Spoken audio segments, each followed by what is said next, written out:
Hello there guys, welcome to episode 19 of From Then to Now, the series where we take the WWF and WCW, all the way from 1992 up to the modern day. I'm the Phantom TEW. All of the episodes are recorded live on Twitch if you want to come and support me there. Come over, join us, we have great fun working things out, working out the cards, working out signings, the future plans, all of that is done over there.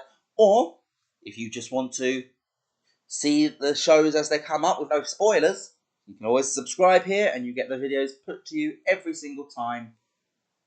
It's just sent directly to your phone. And here we've got the Go Home show for Saturday Night Main Event 30. The card which has been completely thrown up in the air. And we're trying things very differently this show. We're structuring things very different to normal. For example, Bobby Heenan's the one doing our hype up now, not Gene Okerlund.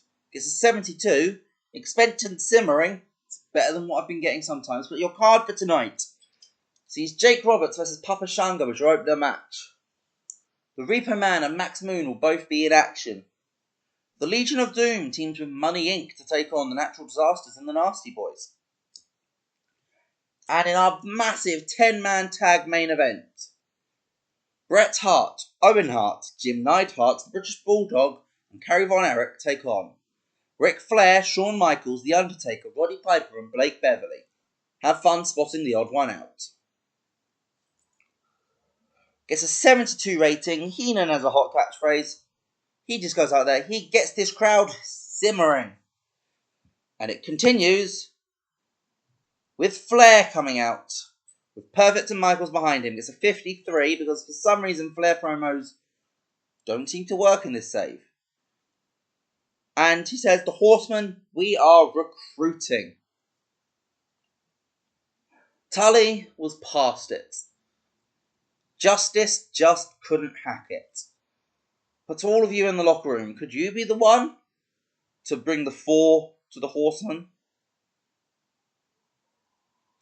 Big Star straight away. I'm trying to see if I can get the crowd hot immediately to give me a little bit of leniency in the mid-card. Gets a 53 rating.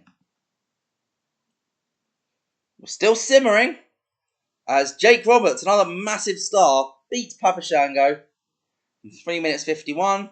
Hits the DDT. He gets a 64. Segment gets a 59. That's 56 wrestling, 55 crowd. We're still simmering.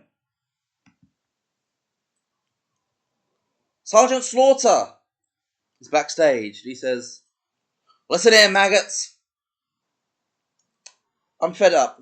I have proven time and time again, Fuji-Goon cannot even trust each other. And you know what? You may have found Bossman and Repo Man who are willing to trust you for now. But believe me, I know both of them. They're in it for themselves. And Fuji, eventually, you're just collateral to them. But I'm done with this. I want to end this. So next week, I want Haku. The way this all started, me and Haku, one-on-one, in this ring, on Superstars. It gains heat on our Slaughter and Fuji-Goon storyline, which is going to end next week as we build up to our big Mania matches. It's a 58 rating. We then get a Fuji-Goon, essentially a retort, saying, Sarge, you're just upset we never asked you. We are the future of this industry. We are the strongest 3-man act in wrestling. For now, that's actually a really big spoiler. The boss man, with all his years in the prison systems, he knows how to deal with troublemakers. The Repo Man, the sneakiest player in the WWF. And Haku, the man with head as hard as rocks, but the brain the size of it all. We are strong enough to take you. So we accept your challenge. And Repo Man here has found a little friend to play with. And he's going to show you exactly what Haku plans for you next week. Gets a 40 rating, jumps straight into the match as Repo Man taps out Luis Piccoli with the crossbar. This was our storytelling match, and it's cool and the crowd were unclear. Oh no. I tried going big at the beginning, with the big stars. It might not have worked. It's a 33 rating. Rick Martel, someone who I really underused in this save so far. But with things obviously that have happened, we need to work out what to do with him. So, he's cutting a promo here and he's sort of just showing off. He's the model. It's clips of him on a runway. It's clips of him doing a photo shoot. And it's him saying, the WWF has never seen someone as glamorous as me. And there are so many nothings in the WWF, so many hideous souls. Rick Martel is back. He returns to Superstars next week. And he will, I promise you, bring a je ne sais quoi to WWF. Gets a 58 rating.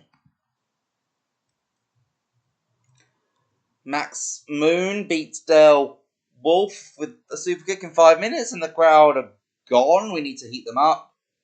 Okay. Screw this. I'm adding something last second.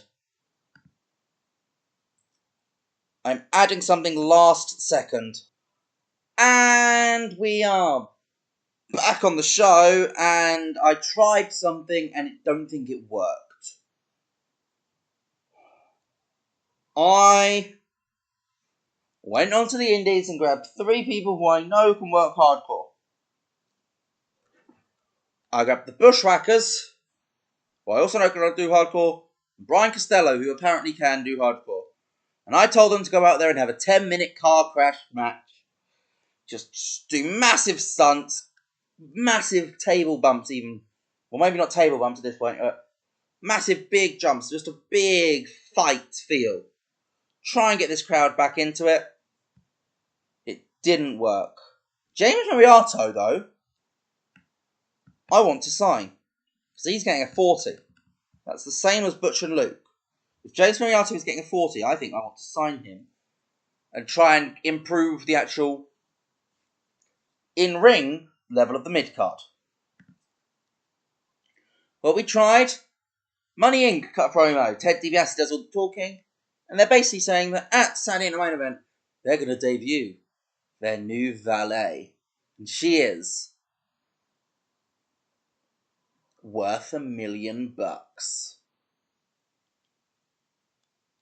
49 rating. I think this goes straight into the main event. No, the tag match even. Oh, as if our backstage morale couldn't get even worse, Jerry Sags phones in the fucking match. I guess Hogan's gone, the Nasty Boys don't care anymore. Oh. Look, you're booked for Saturday Night Main Event. Get through the Saturday Night Main Event, and I will let you go. Because we need to, at this point, we're starting from scratch with the WWF. But the Legion of Doom pick up the win. Ted DiBiase taps up Typhoon with the Cobra Clutch. Interesting. God's sake. Vince McMahon and Reverend Slick hype up Saturday night's main event on NBC, so not even a pay-per-view, but you can buy it. It's going to be a massive card. Kerry Von Erich versus Shawn Michaels. Money Inc. versus the Nasty Boys. Legion of Doom versus Natural Disasters 2 for the tag titles. The Undertaker versus the British Bulldog. And Bret Hart defends his IC title against Rowdy Roddy Piper. Massive show. And our main event gets a kind of Sony 64. It's better than it has been. Oh, thank goodness for that. But the crowd's still disinterested. The crowd don't care. We've lost them again. Brett picks up the win, tapping out Blake Beverly with the sharpshooter. Gets a 64 overall, 59 wrestling, and 61 crowd. So the crowd are actually bringing this up. Okay. And the main event Angle gets a 45, because of course it does. The Beverleys are barred from ringside. For Brett vs. Piper, there will be no Beverly interference. It's 45. What do we get overall? 57. Still losing pop. Owen was used way too much. I disagree with that. Blake Beverly was slightly overused. Kind of agree with that. But let me know what you guys thought in the comments down below, as we now have a lot of work to do to fix this company. Maybe James Mariotto will help, because I think we need something drastic to happen. Whether it happens now or post-Mania, we need to get started on it though. But if you're on YouTube, let me know what you thought in the comments down below. Make sure you leave a thumbs up and subscribe. And if you're on Twitch, well, we're going to keep going and probably get another WCW done tonight. Let me know what you got. Let me know though. So if you're on YouTube, it's goodbye for now. And if you're on Twitch, let's go.